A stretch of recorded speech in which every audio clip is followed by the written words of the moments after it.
Hi everyone, कैसे हैं आप सभी। उम्मीद है कि आप लोग अच्छे होंगे और सीटेट की भी तैयारी अच्छी से हो रही होगी। हम लोग देख रहे थे सीटेट दिसंबर 2024 का। इसमें एसएसटी पेपर का पीवाईक्यू है। ये एसएसटी पेपर पीवाईक्यू है, ठीक है। हम लोग देखते रहे हैं 61 नंबर का क्वेश्चन। 60 तक का तो हो चुका था, अब 61 का देखेंगे।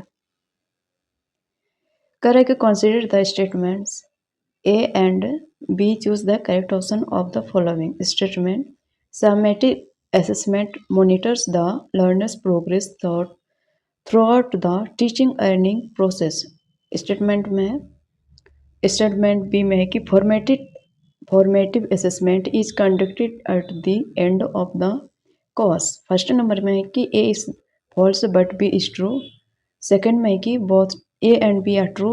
थर्ड में कि both A and B are false. Fourth में कि A is true but B is false.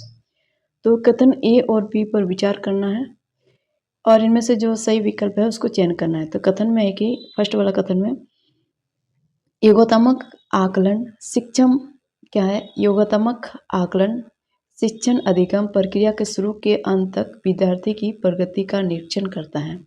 जो योगात्मक आकलन है ना, वो शिक्षण अधिगम प्रक्रिया के शुरू से अंत तक क्या करता है, विद्यार्थी की प्रगति का निरीक्षण करता है। फिर कथन ए में है दूसरा वाला कथन, ये इसमें बी होना चाहिए। तो कथन बी में है कि रचनात्मक आकलन पाठ्यक्रम के अंत में होता है। तो ए गलत है परंतु बी सही है। सेकंड वाला ऑप्शन में ए और बी दोनों सही है। बी तीसरा में कि ए और बी दोनों गलत है और चौथा में ए सही है परंतु बी गलत है। तो कौन सा वाला ऑप्शन होगा, इसमें बी होगा ना। तो कौन सा वाला ऑप्शन होगा,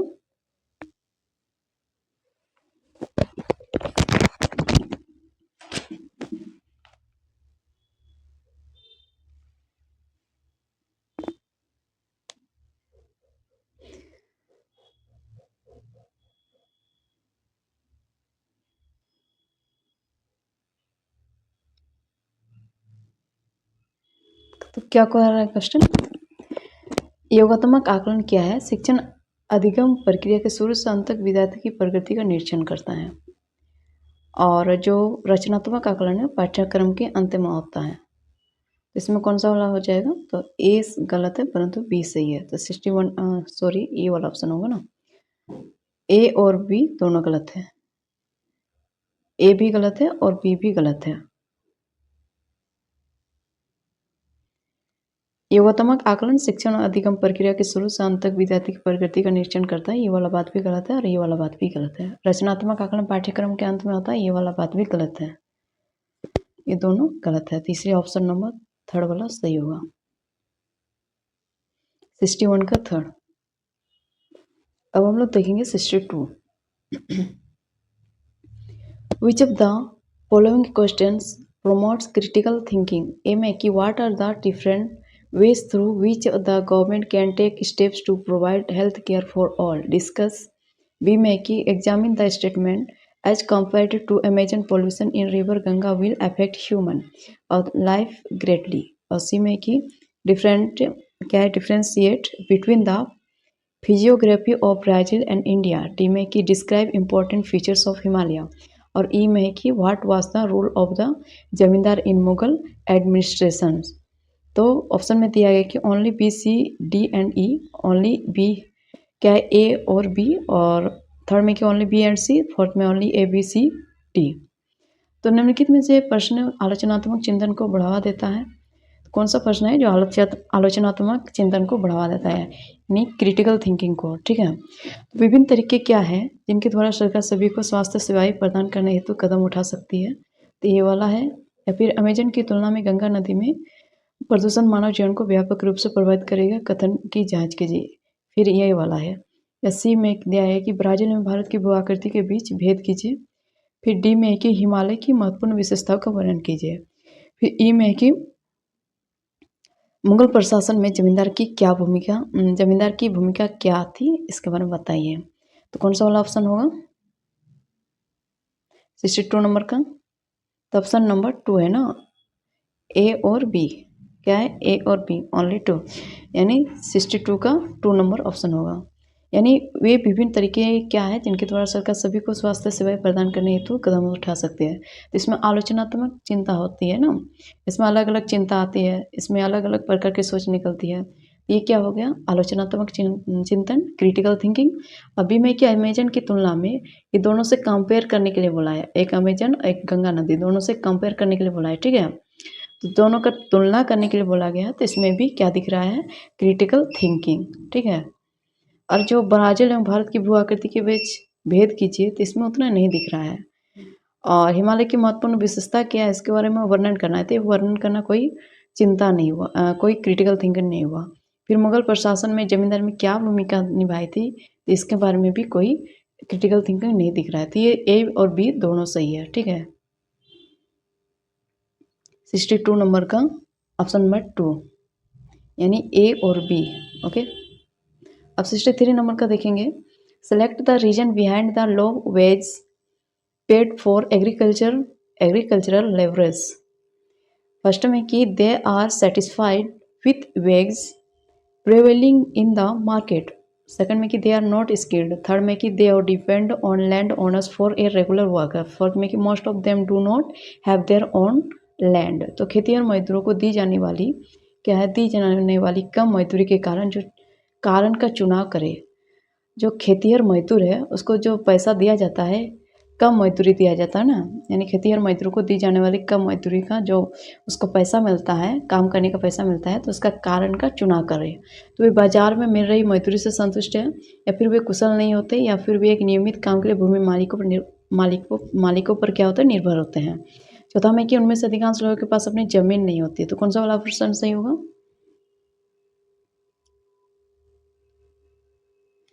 वे क्या होते हैं, 63 नंबर का क्वेश्चन का आंसर। तो वे क्या होते हैं, जो खेतिहर मजदूरों को, जो खेतिहर मजदूर होता है उसको जो मजदूरी दिया जाता है उसका कारण यह होता है, मजदूरी का क्या कहते हैं, मजदूर को जो दी जाने वाली कम पैसा होता है, कम मजदूरी होता है, तो उसका कारण होता है कि वे नियमित काम के लिए भूमि मालिकों पर निर्भर होते हैं, क्योंकि वह एडवांस से पैसा ले चुके होते हैं ना अपने मालिक के पास। इसके चलते उसका ब्याज के ऊपर ब्याज बढ़ता जाता है, जिसके चलते वो अपने मालिक का क्या कहते हैं, उधार चुकाने में उसका समय चला जाता है, जिसके चलते वो कम मजदूरी में ही मजदूर करते हैं, और उनके पास क्या होते हैं, कम पैसे भी होते हैं, ज़्यादा पैसा नहीं होते हैं। इस प्रकार से वे क्या होते हैं, एक नियमित काम के लिए भूमि मालिकों पर ही क्या हो जाता है, निर्भर होता है। अब हम लोग देखेंगे 64 नंबर का क्वेश्चन। अब social science curricular activities can be made more engaging for students by dash. तो 1 में कि reducing critical thinking and discussion in favour of lecturers. Second में कि incorporating technology and multimedia resources. Second third में कि focusing only on the most important historical events and figures. Fourth में कि emphasising memorisation of facts and figure. तो छात्रों के लिए सामाजिक विज्ञान पाठ्यक्रम की गतिविधियों को और अधिक आकर्षक बनाया जा सकता है।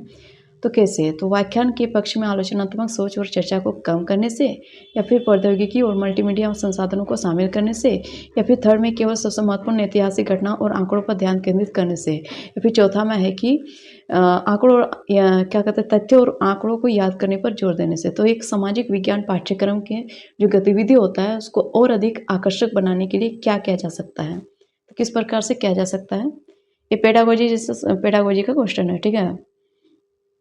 64 नंबर का तो ऑप्शन नंबर 2 वाला हो जाएगा, ठीक है।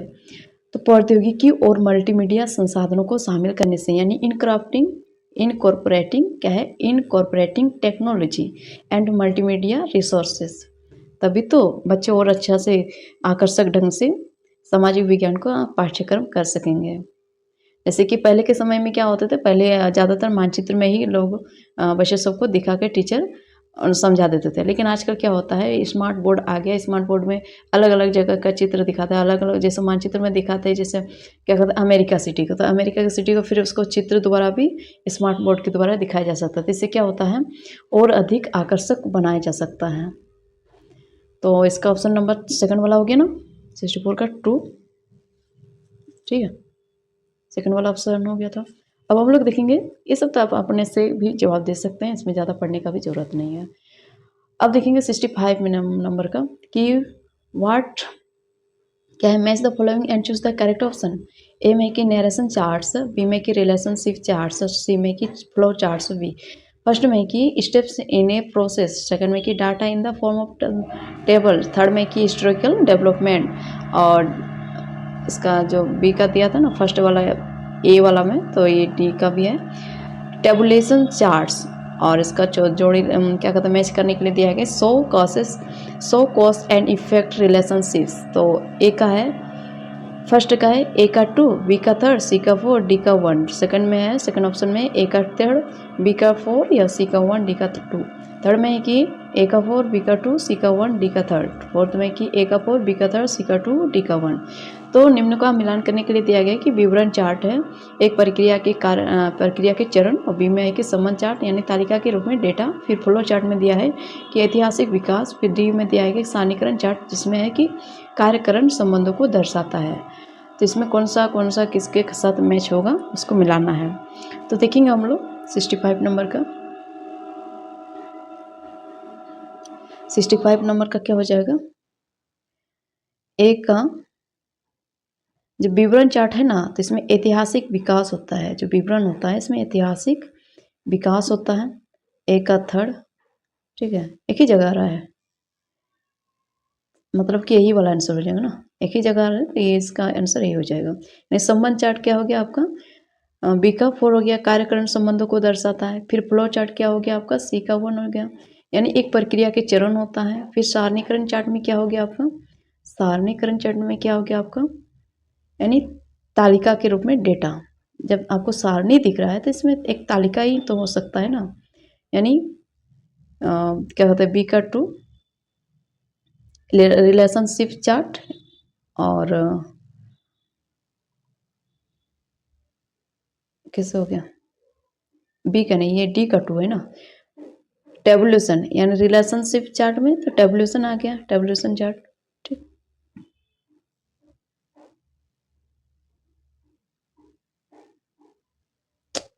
कैसा हो गया, टाइपिंग एरर। टेबुलेशन चार्ट में क्या आ गया आपका, रिलेशनशिप नहीं, show cause and effect relationships, क्या हो जाएगा आपका, रिलेशनशिप्स, बी का 4 अब सही है।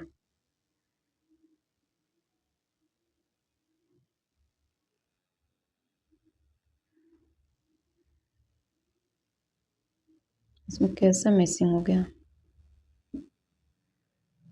इसको उतना अच्छा ढंग से नहीं मिल रहा है, लेकिन इसमें सही मिल रहा है, ठीक है।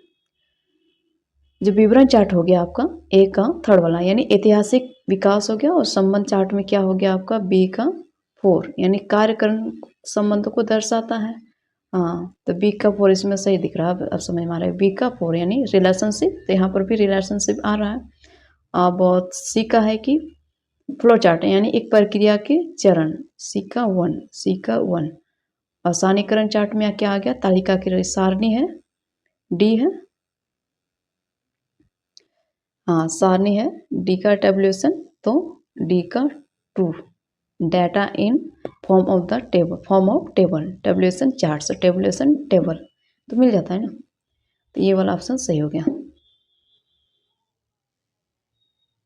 65 का 2 ऑप्शन। अब हम लोग देखेंगे 66 का,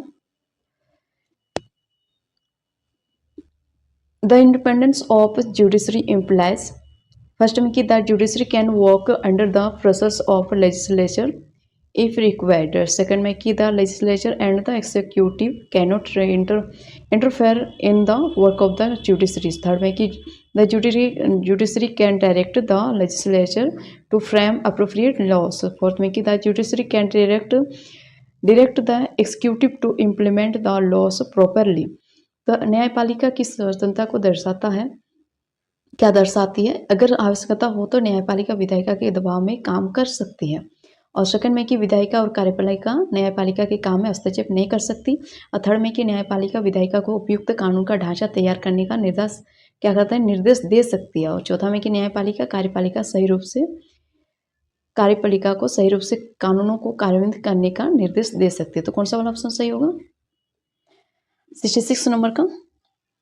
तो ऑप्शन नंबर इसका क्या हो जाए, इसका भी 2 होगा, है ना।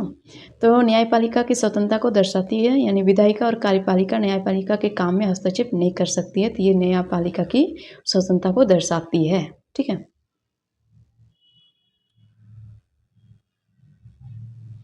अब हम लोग देखेंगे 67 नंबर का question. Which on of the following statements is correct regarding the nature of social science? A में कि social science is a dynamic subject that generates debate and discussion. We make in social science only individual human relations are considered and not the accounts of individual actions. We make social science is primarily interdisciplinary subject with a focus on discovery and experimentation. Or D make the scope of social science is a very narrow and hence it is fit to teach it only at the primary level. Option में कि A and B only, second में कि A and C only, third में कि C and D only, fourth में कि A B and C only. तो सामाजिक विज्ञान विषय की प्रकृति के संबंध में निम्न में से कौन सा कथन सही है? फर्स्ट ए में है कि सामाजिक विज्ञान एक गत्यात्मक विषय है जो वाद विवाद और परिचर्या को उत्पन्न करता है। बी में कि सामाजिक विज्ञान में केवल व्यक्तिगत मानवीय संबंधों पर विचार किया जाता है, न कि व्यक्तिगत कार्यों के लेखे जोखे पर विचार किया जाता है। सी में कि सामाजिक विज्ञान मुख्य रूप से अंतर विषय है जिसका केंद्र बिंदु खोज और प्रयोग है। और डी में कि सामाजिक विज्ञान के क्षेत्र बहुत ही संकुचित है, इसलिए केवल प्राथमिक स्तर पर पढ़ाने की योग्य है। तो कौन सा वाला ऑप्शन सही होगा 67 नंबर का? इसमें भी ऑप्शन नंबर 2 वाला सही होगा क्या? केवल ए और सी। सामाजिक विज्ञान क्या है? एक तथ्यात्मक विषय है जो वाद विवाद और परिचर्या को उत्पन्न करता है। उसी में कि सामाजिक विज्ञान मुख्य रूप से अंतर विषय है जिसका एक केंद्र बिंदु खोज और प्रयोग है, ठीक है। ए और सी ऑप्शन सही हो गया 67 नंबर का। ऑप्शन नंबर 2 वाला सही हुआ, ठीक है। अब हम लोग आगे देखेंगे 68 नंबर का।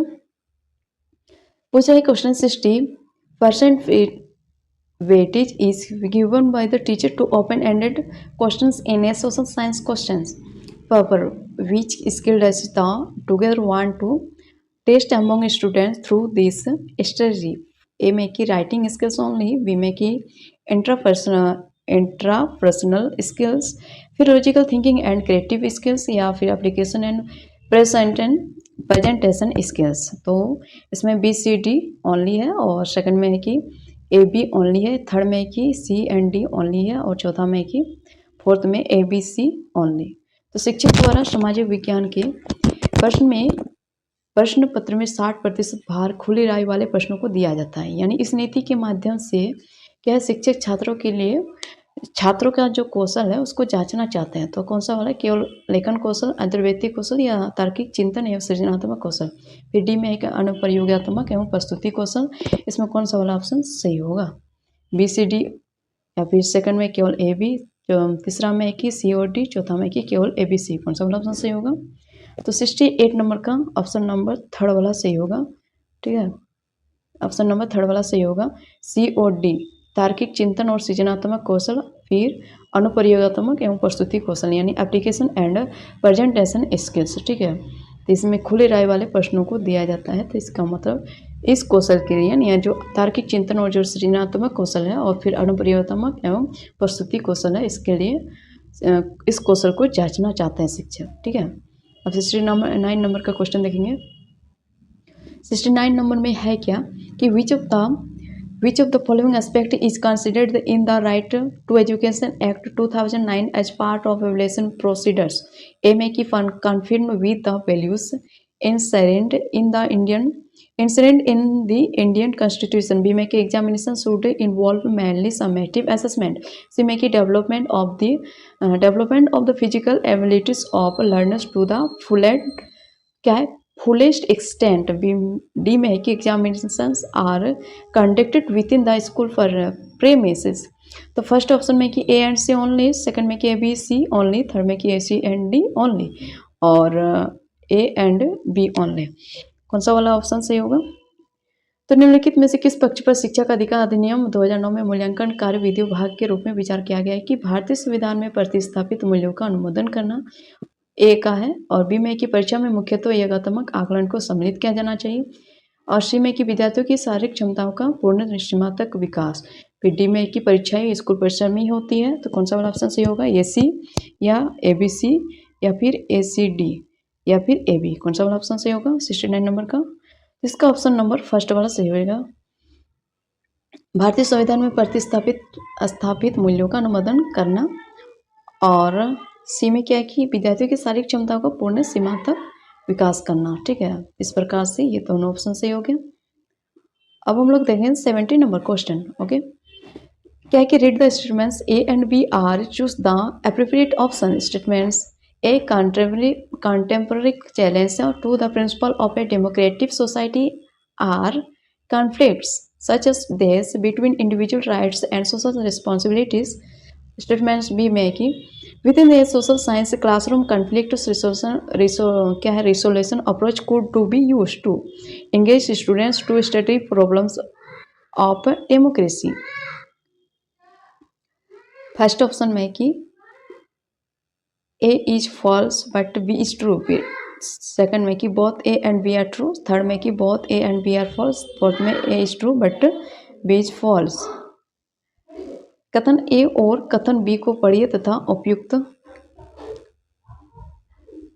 क्या है विकल्प का चयन करना है। कथन ए में कि लोकतांत्रिक समाज के सिद्धांतों की समकालीन चुनौतियां हैं, जैसे कि व्यक्तिगत अधिकार और सामाजिक उत्तरदायित्व के बीच विवाद। कथन बी में कि सामाजिक विज्ञान कक्षा के भीतर लोकतंत्र की समस्याओं के अध्ययन में विद्यार्थियों को संलग्न क्या मारा को तो चिल्ला सुन। हाँ, जाओ बस हो गया जाओ। के लिए विवाद समाधान उपागम का प्रयोग किया जा सकता है। तो फर्स्ट में कि ए गलत है लेकिन बी सही है, और सेकंड में ए और बी दोनों सही है, थर्ड में कि ए और बी दोनों गलत है, चौथा में कि ए सही है लेकिन बी गलत है। कौन सा वाला ऑप्शन सही होगा 70 नंबर का? तो ऑप्शन नंबर 2 वाला सही होगा। ठीक है, ए और बी दोनों सही है।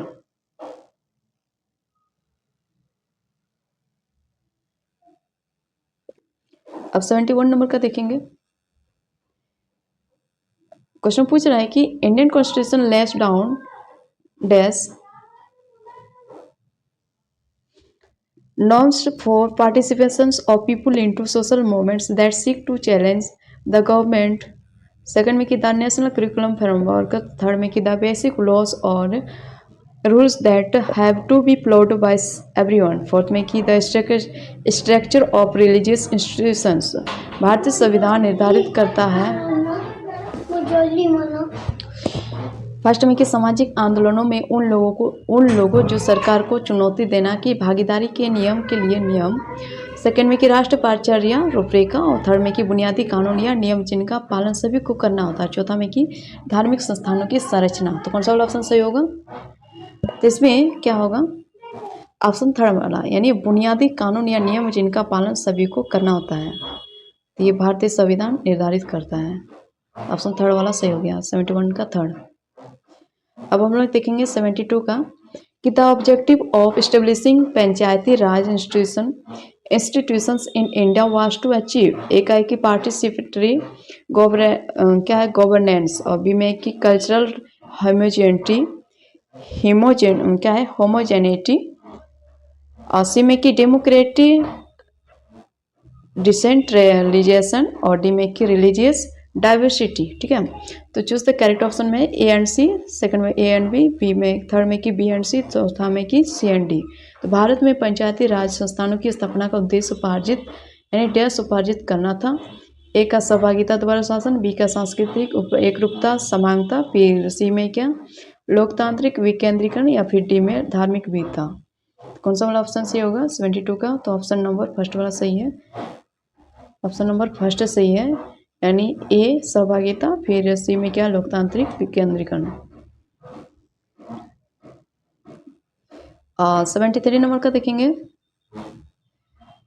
क्वेश्चन पूछ रहा है कि which of the following topics are highly appropriate for middle level students. A में कि contribution of Mahatma Gandhi in history, B में कि economic development of India, C में कि status of human in present scenario, D में कि रीजन्स फॉर पॉपुलेशन ग्रोथ होता है। एक का है कि A C and D only, second में कि A and C only, third में कि A and D only, two में और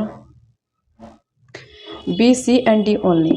तो निम्नलिखित में से कौन से विषय मिडिल स्कूल के लिए अति उपयुक्त है?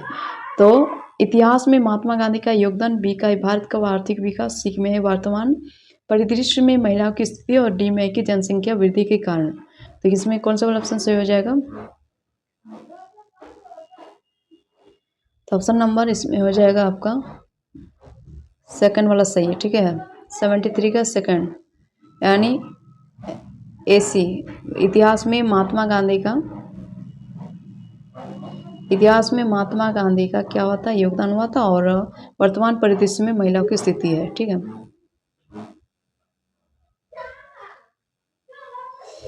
अब हम लोग देखेंगे 74 नंबर का, how can a social studies से teacher development social values among students. तो इसमें क्या है?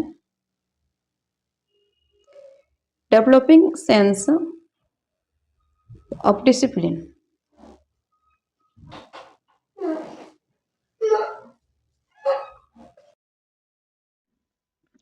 तो 73 नंबर में क्या था कि जो इतिहास है इसमें महात्मा गांधी का योगदान है, फिर भारत का आर्थिक विकास है, फिर वर्तमान परिदृश्य में महिलाओं की स्थिति है, या फिर जनसंख्या वृद्धि के कारण। तो इसमें विषय स्कूल के लिए जो इतिहास विषय है या सामाजिक विषय है, ये मिडिल स्कूल के लिए अति उपयुक्त है। जो इतिहास में महात्मा गांधी का योगदान है, और सी में वर्तमान परिदृश्य में महिलाओं की स्थिति है। ठीक है, तो 73 नंबर का ऑप्शन नंबर 2 सही होगा।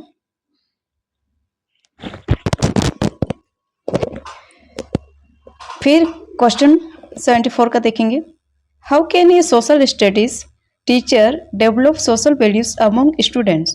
तो फर्स्ट में कि developing sense of discipline, second में कि behaving in the appropriate manner in school class, और थर्ड में कि asking students to watch commercial movies, और फोर्थ में कि follow appropriate democratic values in इस क्लास ए स्कूल सेटिंग। तो choose the correct option, only 2 and 4, second में कि ओनली 1 and 2, 1 and 3, और थर्ड में कि ओनली 1, 2 and 3, तो फोर्थ में कि ओनली 1, 2 and 4। तो एक सामाजिक विज्ञान विषय, यानी जो सामाजिक विज्ञान शिक्षक विद्यार्थियों में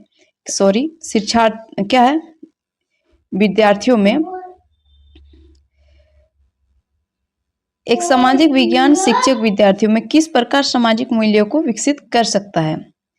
तो किस प्रकार से सामाजिक विज्ञान शिक्षक विद्यार्थियों में सामाजिक मूल्यों को विकसित कर सकता है। तो इसमें देखना है कि अनुशासन का भाव विकास करके, तो स्कूल कक्षा में उपयुक्त रूप से व्यवहार करके, या फिर विद्यार्थियों को व्यवसायिक फिल्म देखने के लिए कहना, या फिर चौथा कक्षा स्कूल परिवेश में उपयुक्त लोकतांत्रिक मूल्यों का पालन करके। तो इसमें कौन सा वाला ऑप्शन सही होगा?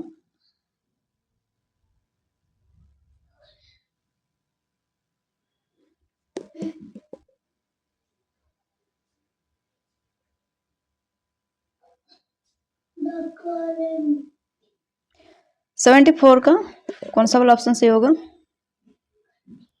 तो ऑप्शन नंबर 4 सही है। ठीक है, कि अनुशासन का भाव विकास करके, स्कूल कक्षा में उपयुक्त रूप से व्यवहार करके, और जो है कक्षा या स्कूल में परिवेश में क्या करेंगे? उपयुक्त लोकतांत्रिक यानी डेमोक्रेटिक वैल्यूज को सेटिंग करेंगे, तो सामाजिक मूल्यों को विकसित कर सकते हैं। ठीक है, तो ऑप्शन नंबर 4 सही है।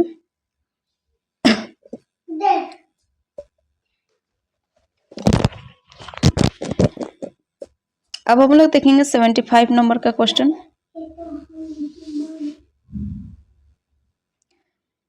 क्वेश्चन कर रहा है कि which on the following teaching methods are suitable to overcome the teaching challenge. तो first in social science, A में कि from specific to general, B में कि from complex to general, C में कि from known to unknown, D में कि from analysis to synthesis. तो choose the correct option, first में कि ए बी डी, और सेकंड में कि ए बी सी, थर्ड में कि बी सी डी, और फोर्थ में ए सी डी। तो निम्नलिखित में से कौन सी शिक्षण विधियां सामाजिक विज्ञान में आ रही चुनौतियों से पार यानी निपटने हेतु उपयुक्त हैं। तो फर्स्ट ऑप्शन में है कि विशिष्ट से सामान्य की तक, जटिल से सामान्य तक, फिर ज्ञात से अज्ञात तक, विश्लेषण से संश्लेषण तक। ABD, ABC या फिर BCD या फिर ACD, कौन सा वाला ऑप्शन सही होगा? 75 नंबर का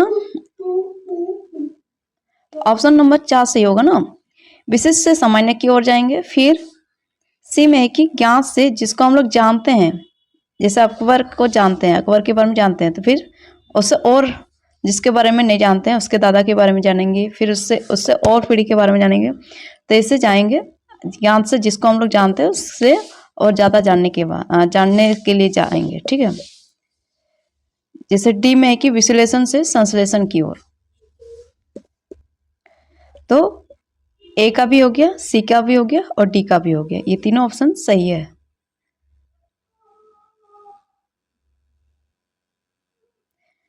बात करेंगे 76 नंबर का।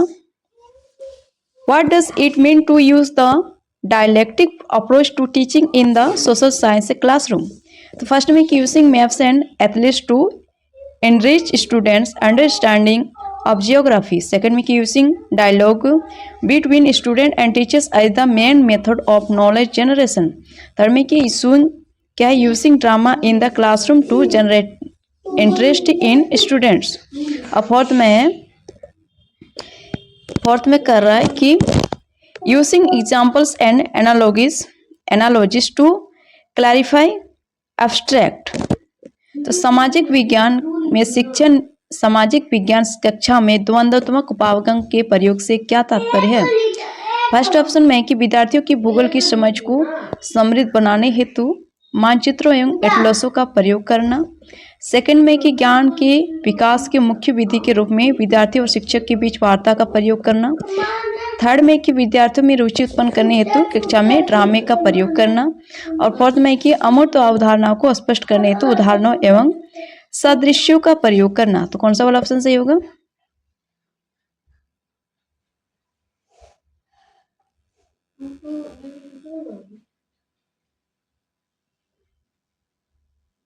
तो 76 का ऑप्शन नंबर 2 सही होगा। तो ज्ञान के विकास के मुख्य विधि के रूप में विद्यार्थी और शिक्षक के बीच क्या करेंगे? वार्ता का प्रयोग करेंगे। अब आप लोग देखेंगे 77 number question. Which of the following questions asked by the teacher come under the category of exploratory and critical questions? A में कि what is the southern most part of the Himalayas called? B का है कि is the sun a star? Why? C में कि why does more population reside in the northern plains? D में कि between which the countries is the Pak water trade located? तो only C, second में कि बी एंड सी, थर्ड में कि B only, fourth में कि A B C and D. तो कक्षा में शिक्षक द्वारा पूछे गए निम्न में से कौन से प्रश्न अन्वेषणात्मक और आलोचनात्मक प्रश्न की शैली में आती हैं? तो फर्स्ट ए में कि हिमालय के सबसे दक्षिणी भाग को क्या कहा जाता है? और बी में क्या सूर्य एक तारा है पर क्यों है? या फिर सी का देखेंगे उत्तरी मैदान में अधिक जनसंख्या निवास क्यों करती है? फिर डी का देखेंगे कि पाक जल संधि किन दो देशों के बीच स्थित है? केवल सी, बी और सी, या फिर बी या फिर ए बी सी डी, कौन सा वाला ऑप्शन सही होगा?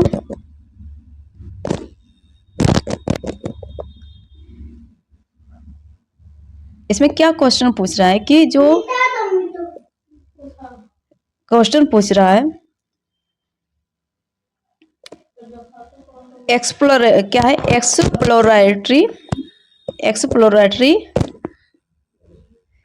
एक्सप्लोरेटरी और क्रिटिकल क्वेश्चन। ठीक है, तो ऐसा कौन सा क्वेश्चन है इसमें से जो अन्वेषणात्मक और आलोचनात्मक है?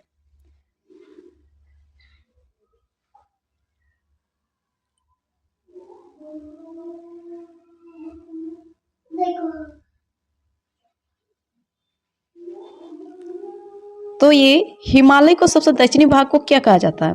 तो ये वन वर्ड आंसर हो गया ना। लेकिन ये जो बी वाला है, क्या सूर्य एक तारा है, लेकिन क्यों है? तो इसमें ज्यादा जा रहा है, क्यों है, कैसे है? फिर ये सी में है कि उत्तरी मैदान में अधिक जनसंख्या निवास करते हैं, तो क्यों करते हैं? तो ये जो क्यों वाला है ना, ये क्यों वाला, तो ये क्या हो गया आपको? एक अन्वेषणात्मक और आलोचनात्मक प्रश्न की शैली में नजर आ रहा है। ठीक है, इसलिए क्यों वाला जहाँ शब्द मिलेगा तो वह समझ में आ रहा है, समझ में आना चाहिए कि ये आलोचनात्मक और अन्वेषणात्मक प्रश्न है। ठीक है, इसलिए ये दोनों वाला ऑप्शन सही है, यानी बी और सी यानी सेकंड वाला ऑप्शन सही है। 78 नंबर का क्वेश्चन देखेंगे। Small workshops small workshops and factories prefer to employ कौशल वर्कर्स वर्कर्स क्या है, विकोस डैश। तो state has already taken care of workers benefits. B मे की they can be fired without any prior notice. C मे की most of them are not literate. D में कि they could be paid lowest possible. तो वेज एक first का है कि ए एंड सी, सेकंड में ए एंड बी, थर्ड में कि बी एंड डी, फोर्थ में सी एंड डी। तो छोटी कार्यशालाएं और कारखाने अनियमित श्रमिकों को रोजगार देने में तरजीह देते हैं क्योंकि डैश राज्य ने पहले ही श्रमिकों के लाभ का ख्याल रखा हुआ है। बी उन्हें बिना किसी पूर्व नोटिस के नौकरी से निकाला जा सकता है। फिर सी उनमें से अधिकांश शिक्षित नहीं होते हैं। या फिर डी में उन्हें न्यूनतम संभावित वेतन दिया जा सकता है। तो कौन सा वाला ऑप्शन सही हो सकता है 78 नंबर का? तो ऑप्शन नंबर थर्ड सही होगा। ठीक है, 78 नंबर का ऑप्शन नंबर थर्ड सही होगा। बी और डी, चूंकि इन्हें बिना किसी पूर्व नोटिस के नौकरी से निकाला जा सकता है और इन्हें क्या जो न्यूनतम संभावित वेतन भी दिया जा सकता है। ठीक है, जो छोटी कार्यशालाएं और कारखाने होते हैं ना, वहाँ पर अनियमित श्रमिक होते हैं, तो ये लोगों को कम पैसे पर ही काम चला लिया जाता है, कम पैसे से ही काम चला लेते हैं फैक्ट्री वाले लोग, छोटी कार्यशाला वाले लोग, और उन्हें बिना किसी पूर्व नोटिस के, बिना कोई पहले नोटिस के ही उनको नौकरी से निकाला भी जा सकता है। तो ये दोनों ऑप्शन सही है, बी और डी। ठीक, ये बी और डी, बी डी 78 नंबर का थर्ड ऑप्शन। अब हम लोग देखेंगे 79 नंबर का। Nelson Mandela spend 28 years of क्या है,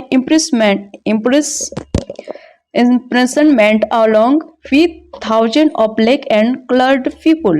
तो फर्स्ट ऑप्शन में है कि to raise voice against king and royal monarchy. Second में है कि for opposing apartheid and struggle against policies of क्या है, सेग्रेशन। टू थर्ड का है कि to get punishment for offence. Fourth में कि to get powerful positions in government. तो नेल्सन मंडेला ने कैद के 28,000 वर्षों अश्वेत लोगों के साथ बिताए और राजा और तानाशाही के क्या है, राजशाही के खिलाफ आवाज उठाने के लिए, और सेकंड में कि रंग भेद का विरोध करने और अलगाव की नीतियों के खिलाफ संघर्ष करने के लिए, और फिर थर्ड में है कि अपराध की सजा पाने के लिए, फिर सरकारी सत्ताधारी पदों की प्राप्ति के लिए। तो कौन सा वाला ऑप्शन सही होगा? तो ऑप्शन नंबर 2 वाला सही है। ओके, 2 सही है। ठीक है, रंग भेद का विरोध करने और अलगाव की नीतियों के खिलाफ संघर्ष करने के लिए नेल्सन मंडेला ने 28,000 वर्ष अश्वेत लोगों के साथ क्या किए, बिताए। ठीक है, अब हम लोग देखेंगे 80 number question. Which of the following is an incorrect statement about gram sabha. तो the gram sabha secretary keeps a record of the gram sabha meeting proceedings. Second में कि the work of the gram panchayat has to be approved by the gram sabha. Third में कि the gram sabha secretary is an elected person. Fourth में कि the gram sabha secretary is responsible for calling the meeting of gram panchayat. Okay, तो ग्राम सभा के बारे में निम्न में से कौन सा कथन गलत है? फर्स्ट का है कि ग्राम सभा के सचिव का कार्य ग्राम सभा की बैठक और उसमें हुई चर्चा व निर्णयों का रिकॉर्ड रखना होता है। सेकंड में कि ग्राम पंचायत के कार्य को ग्राम सभा से क्या करते हैं। थर्ड में कि ग्राम सभा का सचिव एक निर्वाचित व्यक्ति होता है। चौथा में कि ग्राम सभा के सचिव का काम ग्राम सभा और ग्राम पंचायत की बैठक बुलाने का है। तो कौन सा वाला ऑप्शन सही होगा 80 नंबर का क्वेश्चन का आंसर? तो थर्ड वाला सही होगा। ओके, ग्राम सभा का सचिव एक निर्वाचित व्यक्ति होता है। ठीक है,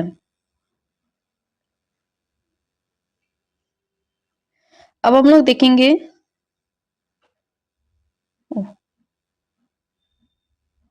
81 का कहाँ गया।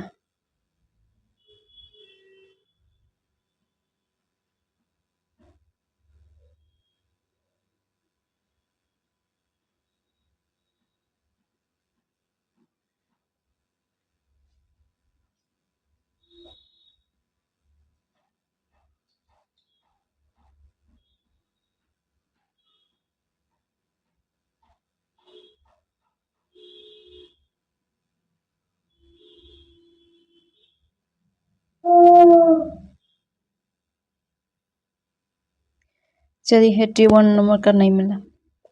82 नंबर का देखेंगे, consider the following statement A and B. The government of India act 1999 allowed for some elected representation क्या है, रिप्रेजेंटेशन। इसके बाद सिस्टम इन इंडिया, तो we make it through government of India act 99 all adults were given the right to vote. Choose the correct option, neither A or A nor B true, और second में कि only B is true, only A is true, और third में कि only B is true, और fourth में both A and B are true. तो निम्न कथनों में ए बी को पढ़ना है। और 1909 में गवर्नमेंट ऑफ इंडिया एक्ट ने कुछ हद तक भारत में निर्वाचित प्रतिनिधित्व की व्यवस्था को मंजूरी दी थी। और बी में कि 1909 के गवर्नमेंट ऑफ इंडिया एक्ट द्वारा सभी वयस्कों को वोट डालने का अधिकार दिया गया। तो सही विकल्प का चयन करना है, ना तो ए सही है ना ही बी सही है। और इसमें दूसरा वाला ऑप्शन कहाँ गया, किससे है?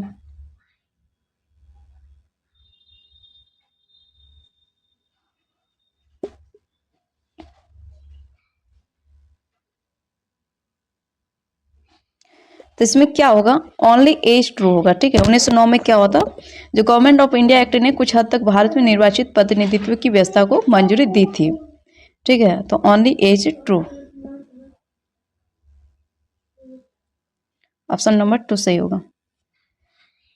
अब हम लोग देखेंगे 83 नंबर का, critical thinking is important in social science because A का है कि it helps students to pass exam, B का है कि it allows students to guess the correct, C में कि it helps students memorize information more easily, और D में कि it prepare students for higher level thinking, E का है कि it promotes problem solving abilities. तो choose the correct option only D and E, second में only A and B, third में कि ए बी सी, और फोर्थ में only A B C and E. सामाजिक विज्ञान में समालोचनात्मक सोच महत्वपूर्ण है, क्यों महत्वपूर्ण है कि ये छात्रों को परीक्षा पास करने में मदद करती है, या फिर ये छात्रों को सही उत्तर का अनुमान लगाने की अनुमति देती है, या फिर ये छात्रों को अधिक आसानी से जानकारी याद करने में मदद करती है, या फिर ये छात्रों को उच्च स्तरीय सोच के लिए तैयार करती है, या फिर यह समस्या समाधान करने की क्षमता को प्रोत्साहित करती है। तो कौन सा वाला ऑप्शन सही होगा 83 नंबर का?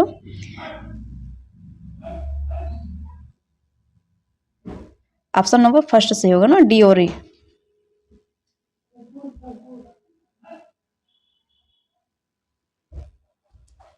की बेटा पिको की बेटा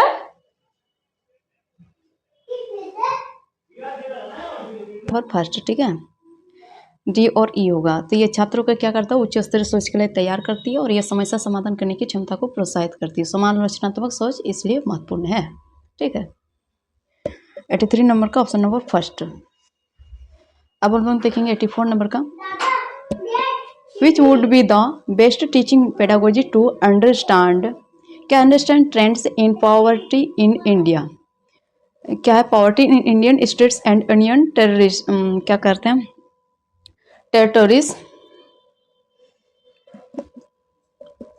क्या है, टेरिटोरीज।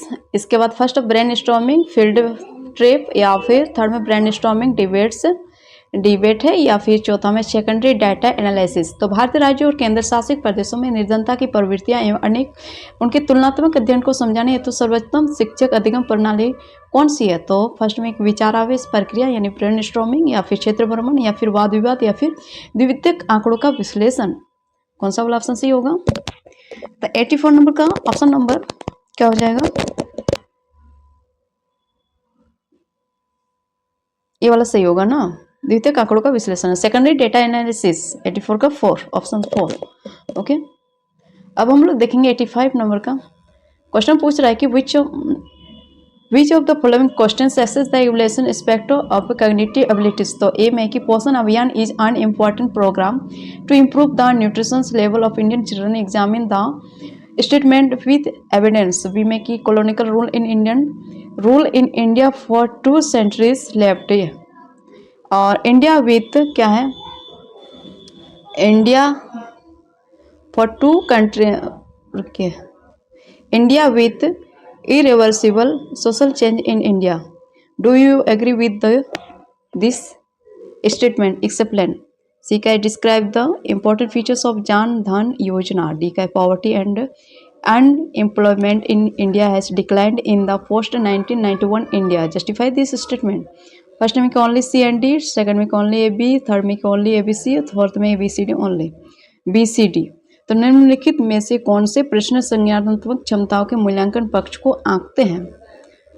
इसमें कर रहे क्वेश्चन, पोषण अभियान भारतीय बच्चों के पोषण स्तर को सुधारने हेतु महत्वपूर्ण कार्यक्रम है। साक्ष्य सहित कथन की जांच कीजिए। 2 शताब्दियों के भारत में औपनिवेशिक शासन ने भारत को अंतर्निवर्ती सामाजिक वर्तन की स्थिति में छोड़ दिया है। क्या आप इस कथन से सहमत हैं या फिर इसका व्याख्या करना है?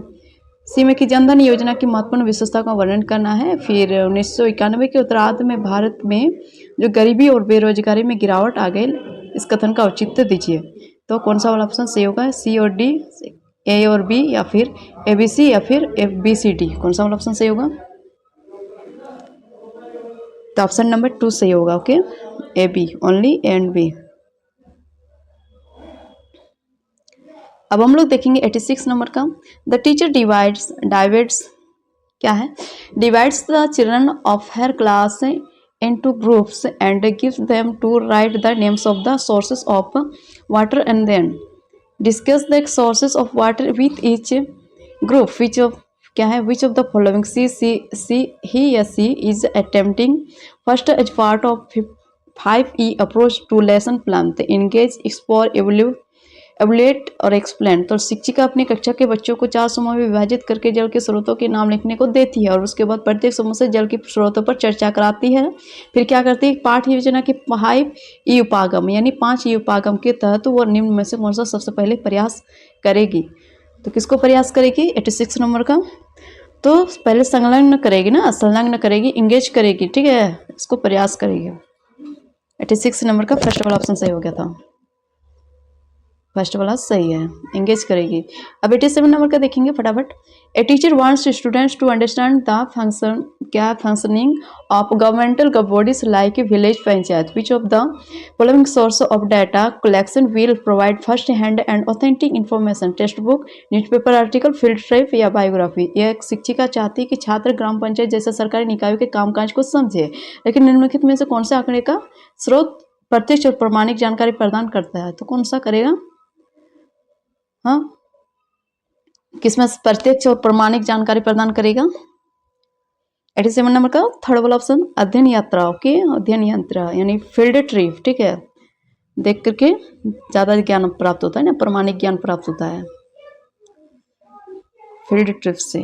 87 का थर्ड वाला ऑप्शन था।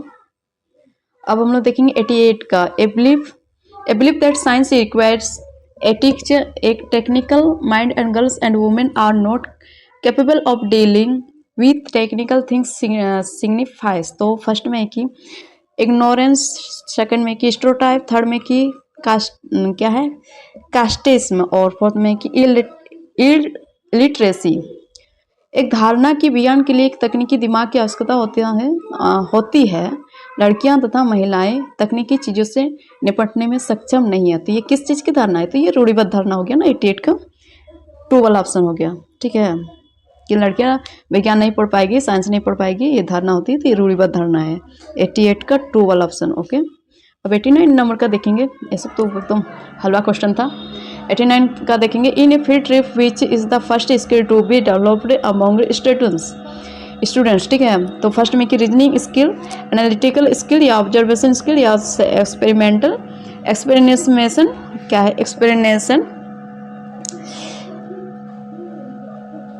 क्या है एक्सपेरिमेशन स्किल। तो एक क्षेत्रीय भ्रमण के लिए विद्यार्थियों में किस कौशल को पहले विकसित करना चाहिए? तर्क कौशल, विश्लेषण कौशल या अवलोकन या फिर प्रयोग कौशल? कौन सा वाला ऑप्शन सही होगा?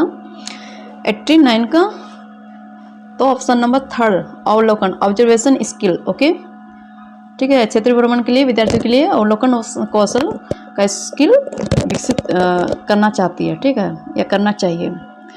अब 90 नंबर का क्वेश्चन देखेंगे। Rohit found that some children in his class could not explain the position of latitude and longitude lines on the map. What should Rohit do to help children acquire this competency competency, तो applied research, case study, शेयर में इम्प्रिंस क्या है, इम्प्रिंस क्या है,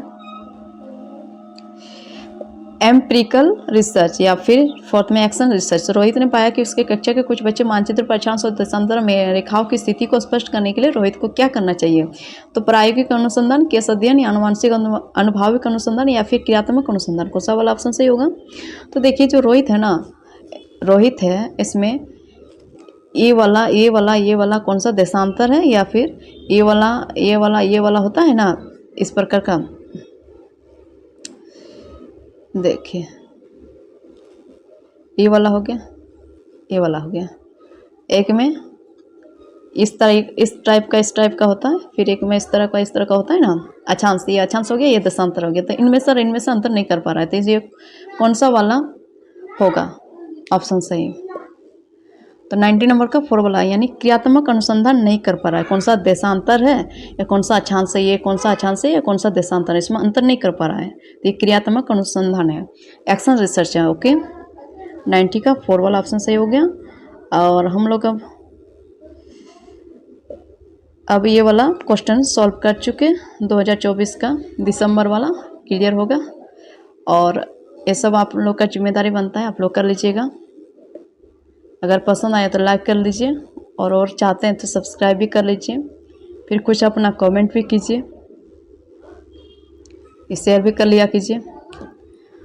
thank you, फिर मिलेंगे दूसरे वीडियो के साथ, तब तक के लिए धन्यवाद।